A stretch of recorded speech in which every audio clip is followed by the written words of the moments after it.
Welcome to Tower Talk Business Radio, where we bring you conversations with the top business minds on Long Island and around the nation every week. Featuring expert consultants and small business owners who have found success but are also willing to share their top tips, failures, and give gritty, matter-of-fact advice based on their firsthand experience. Now, let's get down to business on Tower Talk Business Radio on the voice of Nassau Community College, 90.3 WHPC. Hello and welcome to Tower Talk Business Radio. My name is Ray Schwetz, AVP of Business Banking at Jovia Financial Credit Union, along with Donyshia Boston-Hill, CEO, keeper of the brand, marketing, and digital agency.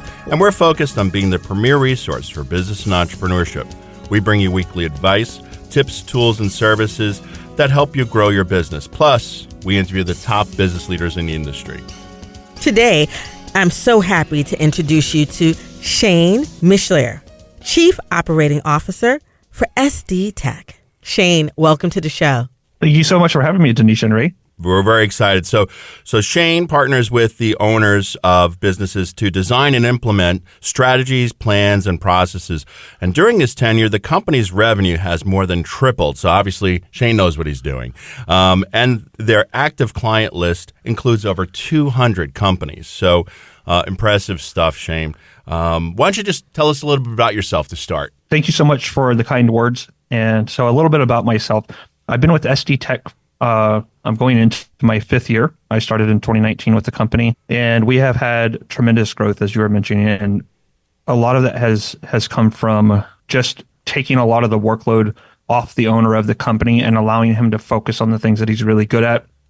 And then I've had about 10 years in the professional space working in much larger tech-oriented organizations. So I can hardly take credit for the majority of the success we found. A lot of it has been bringing in people from my extended network over the last 2 decades and bringing key individuals in who have also helped lighten the workload and really bought it into the company. Prior to working with SD Tech, I did 5 years for a retail giant working in their corporate office in mid-level leadership. And I did 5 years working for a tech giant. Some of you may have heard of AT&T. I worked with them and their leadership team. So my background was pretty well suited coming into SD Tech. However, I had never worked with a small company before. I was employee number 5, and it was a really different look from day to day for me. But it's been the best part of my journey. It's been really fun, incredible, and working with a small business and supporting other small businesses is very enjoyable. Much more rewarding than a lot of what I've experienced in the past. Outside of this, I love movies, music, cars. I'm a person who has a ton of hobbies. I don't like being bored. So yeah, that's a bit about me. That's really cool. And so how did you get started with SD Tech? So I got started with SD Tech. The story, it's actually a really long one, so I'll do my best to keep it short for you guys. A friend of mine from high school had found himself in a bad spot, and he was still living in the town that I grew up in. So I wanted to offer him a way out of the situation he was in. So I moved him out of the small town and moved him to San Antonio, Texas, and he was actually living with me. And I was acting as his life coach, trying to help him get his life turned around and get him going in a better direction. During the course of that time, he applied for SD Tech. I did not know who SD Tech was. I had never heard of the company. He applied for SD Tech, and he had been working with the company for about 9 months. And he started coming to me, and he was telling me about these problems he was having, and he wasn't sure if the company was going to work out. So I was listening to him, and I broke things down really simple for him. And about 80% of everything he was telling me that was wrong with his company was actually behaviors that he needed to adjust to them himself. So I would coach him and let him know, hey man, this is some paths I would suggest going. Some of this stuff you should talk about with your supervisor or the owner of the business. But a lot of this is you just need to change your perspective. So I had been talking to him, coaching him, and over the course of like the next 3 months, while I was becoming a little bit more invested in his job, he fell in love with their administrative assistant. And he was like, Shane, you have to come meet this girl. You have to come meet this girl. You have to come meet this girl. And that's eventually how I wound up in the SD Tech office. was to meet this girl that he fell in love with. And through that introduction, the owner of the business happened to come in, and his employee, my friend, had been working remote, so they only saw each other about once a week. And Wes saw his employee and was like, "Hey, I need to talk to you." And then he saw me and he was like, "I have no idea who you are." So he started coaching his employee, and then I jumped in and was like, "Hey, my friend, this is some of the stuff we've been talking about. You know, I would suggest that you handle this a little bit differently." And then Wes looked at me and he was like, "Who the hell are you?" And that launched the start of our friendship. And so I told him a bit about my background and who I was. And I had actually just left the company I was working with and was in the process of determining whether I wanted to continue my career in corporate life or open up my own business. And I was really leaning towards opening my own business. My wife was pushing me to open my own business, but my introduction with Wes was something that wasn't expected.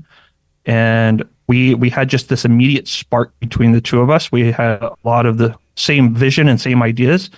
And he offered me a job, and I asked him what the job would entail, and he said, "I have no idea." He said, "I honestly do not know what I can offer you, and I don't know what you can offer me, but I would really like it if we had a chance to work together."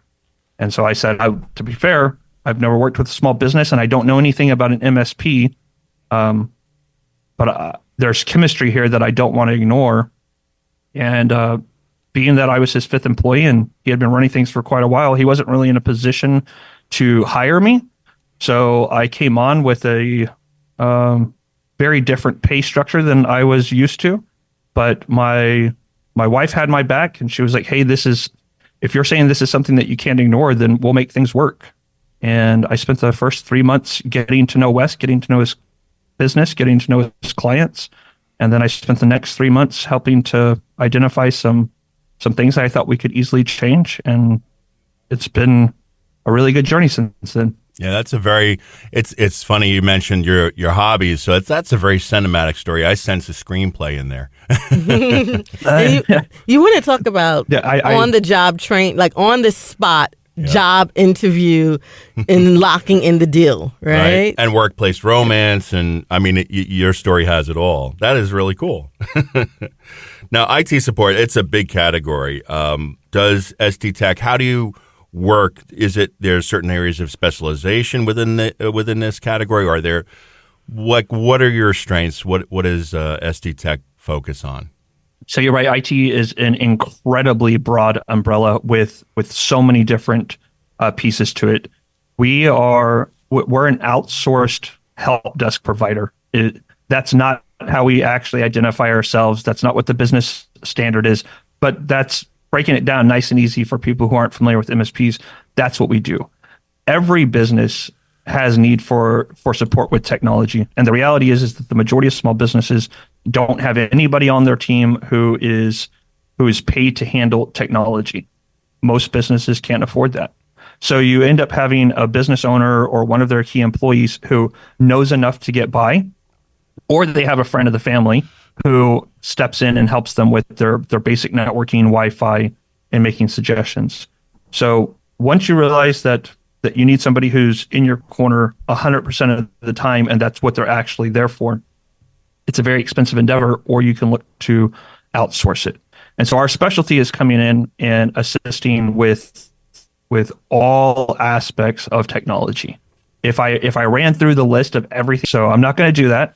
We help with the consultancy, providing the background and helping them identify what technologies are best going to support them, hardware, software. We assist with the implementation, the management afterwards. And it ranges from network to cell phones, TVs, everything in between. You are listening to Tower Talk Business Radio on the voice of National Community College, 90.3 WHPC. I'm Ray Schwetz, along with Donyshia Boston-Hill, and our guest today is Shane Mischler. He's the Chief Operating Officer for SD Tech. Now, what's an example of a type of business that you work with, and how can they benefit from the services that SD Tech offers? I appreciate that question, Ray. So right now, I would say that the business that's standing out the most is a new client that we brought on. We started onboarding them yesterday, and they are a small medical complex. They're They have 6 different offices spread out across the greater San Antonio area, and then another office that's about 4 hours away. So they provide a pretty wide breadth of general physician, right? I mean, they have several doctors on staff, but they have about 100 employees, and they need help with everything from their network to individuals having questions about what do I do when my computer is not running correctly? How do I install updates? They're asking questions already pertaining to how to better utilize Office 365 for their inner workings. So we're stepping in and helping with everything from the network administrative side to the general help desk duties.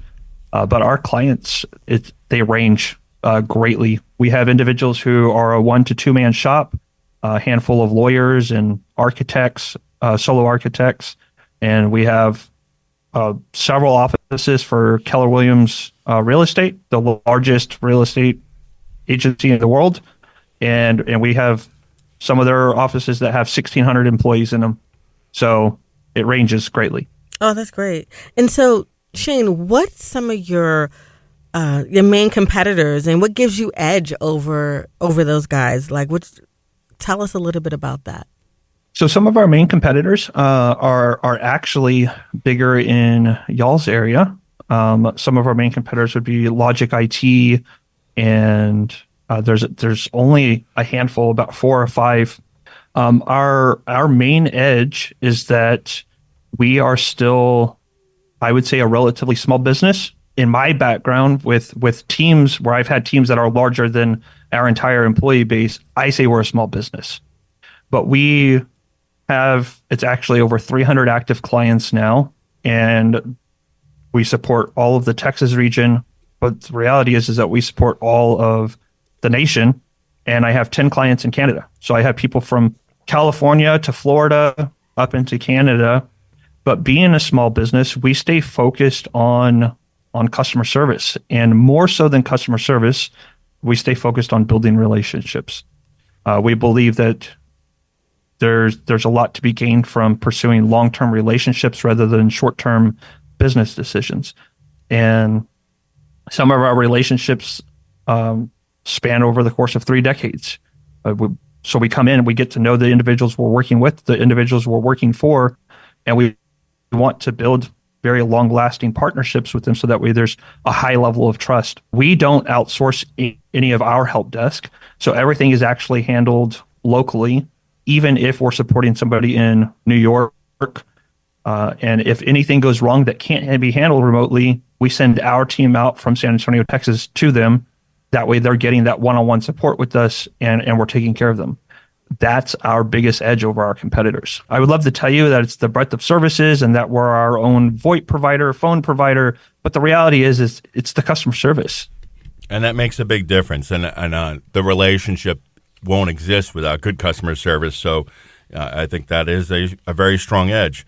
Now, how do you generate revenue as a business? I imagine it's not vulnerable to the same sort of changes that a lot of other businesses are vulnerable to. Can you tell us a little bit about that? It's definitely not vulnerable in the way that other businesses are. We saw a large spike in revenue when COVID happened. We needed to figure out how we were going to best support our partners and make sure that they made it through the trying times. And in doing so, we saw some of our best years. They've only continued to get better, but we were very fortunate, and we're fortunate to be in this line of business. But our revenue comes from, it's monthly recurring. We basically work like a subscription base. You sign up with us, you pay a monthly fee, and you get unlimited tech support during your business hours. So we're here, we're available, we assist. A large portion of our revenue comes from phone service, managed services, and then we do a lot of project work. So project work for us is if somebody's opening up a new office or if they're relocating offices, then we're going to assist them in getting all of their technology moved from one office to another, or we're going to assist them with getting everything built from the ground up. Just recently, we took over a project for a new partner where we're doing just just camera installations for a major military base in South Texas. And this is outside of our normal range of clients. A military base is by no means a small business. And my preference is that's who we're usually working with, but it's difficult to turn away a really large job that my installation team finds to be relatively easy. So it varies. That's interesting. On your website, you have a reference to one team. What's one team? That's a great question, Donyshia. So about 2 years ago, we were challenged by a group of friends who also happened to be one of our main competitors locally, that franchising and MSP was next to impossible. And it wasn't actually a challenge. We heard it as a challenge. And so Wes and I worked pretty diligently over the next about a year. And we franchised our organization. And one of the things that we do to separate ourselves out from the 4 or 5 other franchised MSPs, getting into the technology space it's a pain. It's very difficult. It's very similar to the medical field. If you're in that space, you're guaranteed a long-lasting job as long as you take care of your company. It's forever growing. You can look at the statistics, and it's got a very nice trajectory with millions and millions of dollars pouring into it. But when I started looking at this, going, can we franchise our system? Before I cared about whether or not we could do it, I asked myself, why would we do it? And so I identified one of the biggest problems, and that's the challenge of getting into the tech space. So the one team is how we eliminated the hurdle of becoming a tech expert, if you will, so that way you could run your own tech business. So our franchise model sits with the idea that anybody who has a background in executive leadership, sales, if you have one of those 3 key components that allows you to operate a business and grow a business, we will handle the technology piece for you. So the one team is the concept of the franchisees being able to outsource their help desk needs for their clients without outsourcing it, because they're outsourcing it from their local department back to the corporate office. So it's all still handled by the same team that's been doing this since 2000. That's interesting. So one team. Absolutely. As a business leader, what helped you develop the skills you have to deal with people effectively? Donyshia, I have been answering this question quite a bit over the last year, and I think that a lot of people expect me to say, that it's been my time in business or a couple of mentors. I've had some key mentors that I will contribute a lot of things to. The reality is, I think that what has really assisted me in being able to adapt and work with a variety of personalities and build great relationships, right? Building great relationships is what has made me successful in business.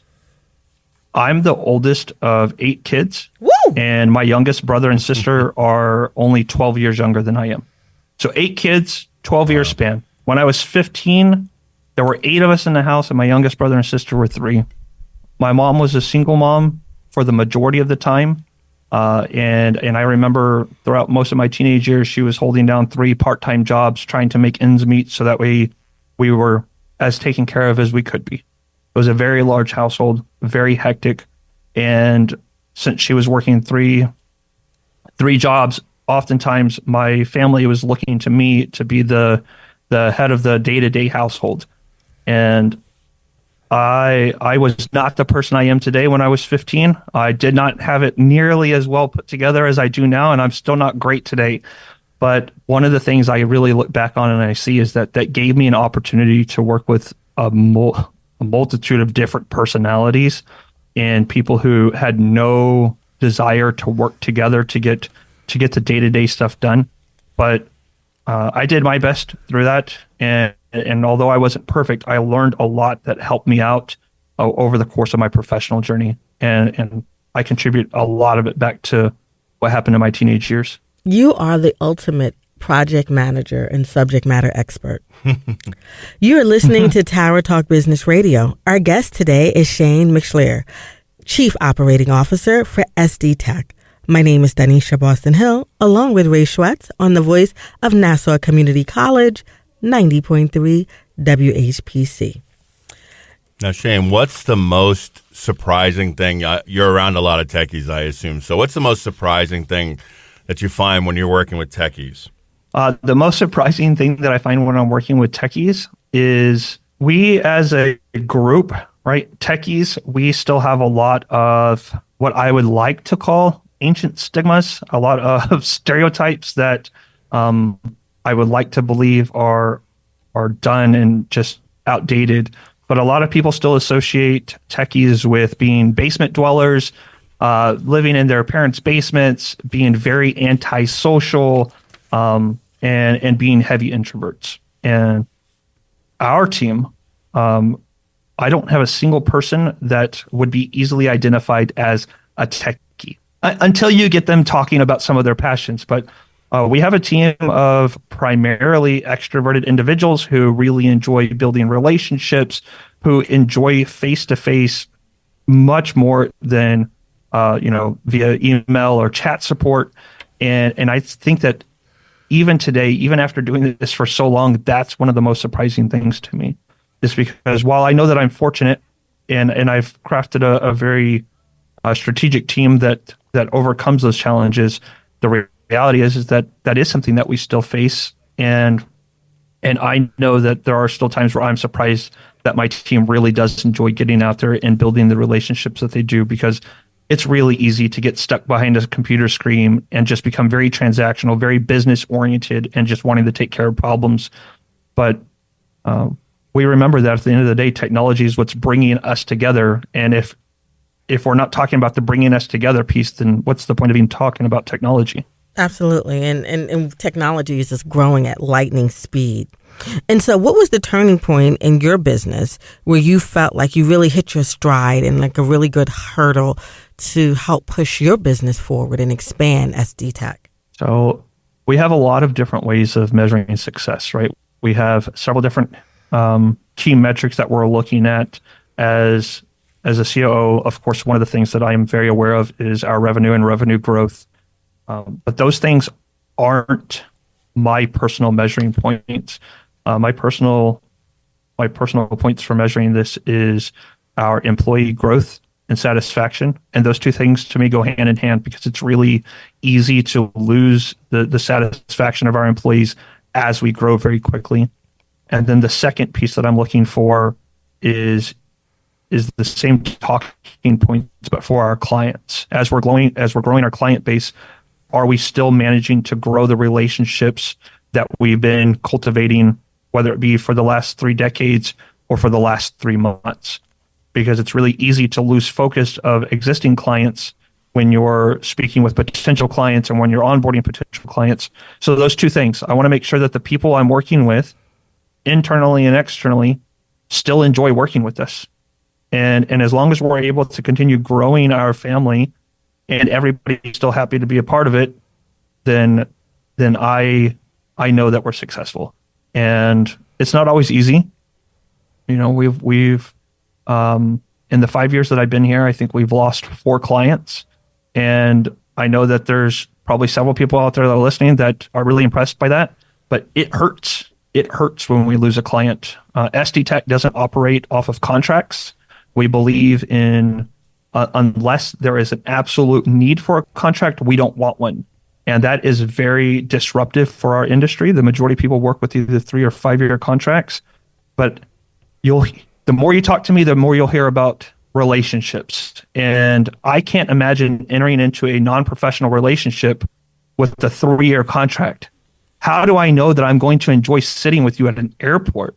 How do I know that I'm going to enjoy sitting through a movie with you? There's no way I'm committing to a 3-year contract with an individual that I don't know. So we avoid that. Yeah, that is very different. Going back to kind of the franchise aspect of things, what if someone like me doesn't know a lot about IT, but they have other business experience? Is SD Tech franchise still optional for them? Like, does that still work for them? Absolutely, Ray. So I know that we're just using you as a pretend individual that may or may not actually have interest, but there's things that I could talk about even with you where there's been a very limited amount of time that I know you as a podcast host amongst a variety of other things that you're doing, but just speaking about what you're doing right now, you are adept at building relationships. So as long as you can build a good relationship, I can teach you high level about the products and services we offer, enough to where you will feel comfortable discussing that with a potential client. And then as long as you're good at building the relationship and you can get them interested in it, then we have a team of sales engineers that are going to support you once you reach that point where you're like, okay, I know that this individual needs some computers. I know that they need internet and a network to make it happen. I've got them interested. And then we've got your back on telling them a little bit more in depth about what it is we actually do. And then once you make the sale, you'll be responsible for cultivating the relationship moving forward. And we would be responsible for maintaining the support. So that way they get the good, well-rounded one team help desk from us, and they get that great face-to-face, in their neck of the woods representative who can take them to coffee and show them a good time and be there and help build that trust from both sides. Yeah, that part I'm good at. So Yes, you are. Yes, you are. And how can people find you? The easiest way to find me is on LinkedIn. You can find me, Shane Mischler. If you want to know more about the company, you can find us at sd-tech.net. Fantastic. Shane, thank you so much for joining us today. I'd like to leave you with DB's philosophy. The value of an idea lies in using of it. Thomas Edison. We want to thank you for being with us. My name is Ray Schwetz, along with Donyshia Boston-Hill, your co-host and producers. Visit nccradio.org for more information.